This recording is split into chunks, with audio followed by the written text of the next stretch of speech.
دوستو سجدے کی اہمیت ہم نہیں جانتے. ایک سجدہ جس کو ابلیس نے نہیں کیا راندہ درگاہ ہو گیا، رب کی بارگاہ سے نکالا گیا، مردود قرار دیا گیا. ہم روزانہ رب کی حکم عدولی کرتے ہیں.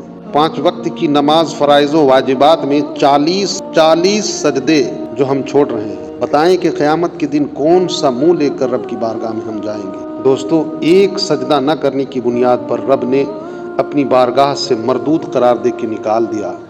میدان محشر میں ہمارا کیا حال ہوگا؟ میدان محشر میں ہمارے ساتھ کیا سلوک ہوگا؟